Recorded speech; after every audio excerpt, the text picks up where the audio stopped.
ISKCON terrorist organisation কেন ওরা বলছে?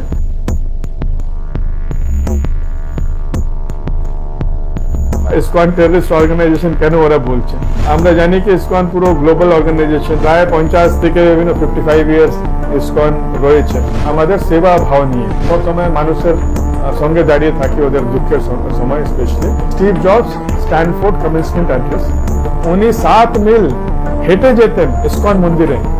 তুলসী গাবার্ড আমেরিকান পলিটিশিয়ান, এখন এত বড় দায়িত্বতে উনি আসতে চলেছেন আমেরিকাতে। উনি হচ্ছেন প্রভুপাদের গ্র্যান্ড ডিসাইপল, প্রভুপাদের শিষ্যের শিষ্যা। উনিও হরে কৃষ্ণ মহামন্ত্র রোজ জপ করেন। হেমা মালিনী জাস্ট কালকে উনি সংসদে বলেছেন কি আমি ইসকনের ভক্ত। I am a Krishna Bhakt myself and a devotee of ISKCON. তো কি এরা কি সব টেররিস্ট অর্গানাইজেশনের মেম্বার নাকি? এটা তো ওরাই বলতে পারে কি ইসকন টেররিস্ট অর্গানাইজেশন কেন ওরা বলছে। এটা সব থেকে আশ্চর্যের কথা। আমরা জানি কি ইসকন পুরো গ্লোবাল অর্গানাইজেশন, আর আমরা লাস্ট 1965-এ শিলা প্রভুপাদ উনি কলকাতায় ওনার জন্ম হয়েছিল। উনি ইসকনের প্রতিষ্ঠা আচার্য। উনি আমেরিকাতে গিয়ে কলকাতা থেকে গিয়ে 1965-এর ইসকনের স্থাপনা করেন প্রভুপাদ। তো প্রায় 50 থেকে 55 ইয়ার্স ইসকন রয়েছে। আর পুরো বিশ্বতে আমরা যেটা ফেমাস আমরা আছি আমাদের সেবা ভাব নিয়ে। স্টিভ জবসের এক খুব ফেমাস একটা স্পিচ আছে, স্ট্যানফোর্ড কমেন্সমেন্ট অ্যাড্রেস। আপনারা ইউটিউবে সার্চ করবেন Steve jobs Stanford commencement address. তো ওটা শুনুন, স্পিচটা খুব ভালো, মনে 15 মিনিটের স্পিচ আছে, খুব ইন্সপায়ারিং স্পিচ আছে। উনি পুরো নিজের জীবনটা কিরকম স্ট্রাগল করে উনি এটা অ্যাপল উনি স্থাপিত করেছেন, ওটা পুরো জীবনটা ওনার ওখানে উনি বলেছেন। তো ওখানে উনি এটাও জানালেন কি যখন উনি ছাত্র ছিলেন, ইউনিভার্সিটিতে পড়াশোনা করতেন, তখন ও সময় ওনার বেশি টাকা ছিল না, একটু খুব ওনার ক্রিটিক্যাল ছিল ফাইন্যান্স। তো এত গরিব ছিলেন কি উনি ভালো খাওয়াও খেতে পারতেন না। তো উনি কি করতেন, উনি 7 মিল হেঁটে যেতেন ইসকন মন্দিরে, সো দ্যাট উনি সন্ধ্যাবেলা ভালো খাওয়া খেতে পারেন। কিন্তু উনি বলছেন কি শরীরের আমার হেল্প তো, আমার শরীর তো পুষ্ট হয়েছে প্রসাদের বলে, কিন্তু ও থেকে ভালো আমি যেটা স্টাম্বল করেছি ওটা হচ্ছে যখন আমি ওখানে গিয়ে ইসকনদের ভক্তের সঙ্গে কথা বলতাম, ওখানকার আমি প্রবচন শুনতাম, ওখানকার ইসকনের যে বই পড়তাম, ওটা আমার মাইন্ড আর আমার কনসিয়াসনেসকে এরকম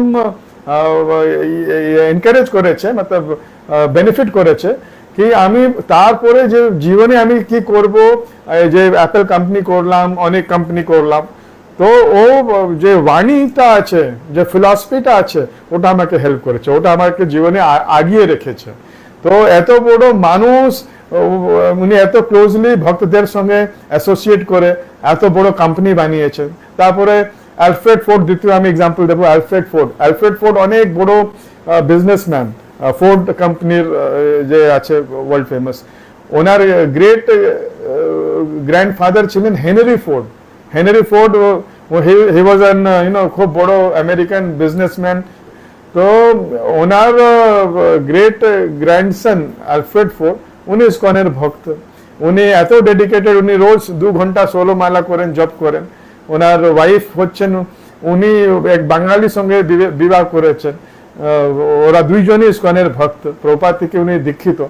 উনি মায়াপুরে 600 কোটি টাকা দিয়ে একটা উনি নিজে মন্দির করে দিচ্ছেন মায়াপুরে, এত বড়। তারপরে হচ্ছে তুলসী গাবার্ড আমেরিকান পলিটিশিয়ান, এখন এত বড় দায়িত্বতে উনি আসতে চলেছেন আমেরিকাতে। উনি হচ্ছেন প্রভুপাদের গ্র্যান্ড ডিসাইপল, প্রভুপাদের শিষ্যের শিষ্যা। উনিও হরে কৃষ্ণ মহামন্ত্র রোজ জপ করে। তো কি এরা কি সব টেররিস্ট অর্গানাইজেশনের মেম্বার নাকি? এত ফেমাস। তো এরকম যদি আমি বলতে থাকি, আমি হাজার হাজার নাম এরকম ফেমাস লোক। হেমা মালিনী জাস্ট কালকে উনি সংসদে বলেছেন কি আমি ইসকনের ভক্ত। আমি নিজে যখন আমি রাশিয়াতে ছিলাম, ওখানে মস্কোতে ছিলাম, তখন হেমা মালিনী আর পন্ডিত যশরাজ ওদেরকে আমরা ইনভাইট করেছিলাম কি আমাদের ইসকনের প্রোগ্রামে পারফর্ম করার জন্য। ও সময় আমি পড়াশোনা করতাম, কিন্তু আমি ইসকনের সঙ্গে যুক্ত ছিলাম। তো যে প্রোগ্রাম অর্গানাইজ করার জন্য আমি অর্গানাইজ করছিলাম। তো যখন হেমা মালিনী আসলেন, উনি 1 পয়সা ইসকন থেকে নেননি। ইন্ডিয়া থেকে এসে পুরো পারফর্ম করেছে। কোভিড সময় আমাদের ভারতেই আমরা 15 কোটি থেকে বেশি খাওয়া আমরা ডিস্ট্রিবিউট করেছি। আজ পর্যন্ত পুরো বিশ্বে আমরা 8 বিলিয়ন প্লেটস অফ ফুল মিল আমরা লোককে ডিস্ট্রিবিউট করেছি। এটা অনেক বড় ফিগার, 8 বিলিয়ন। তো প্রভুপাদ আমাদেরকে এরকম শিক্ষা দিয়েছে কি সবসময় মানুষের সঙ্গে দাঁড়াতে হবে। তো এরকম অর্গানাইজেশনকে যদি টেররিস্ট অর্গানাইজেশন বলা হয় তাহলে আমি আর কি বলতে পারবো।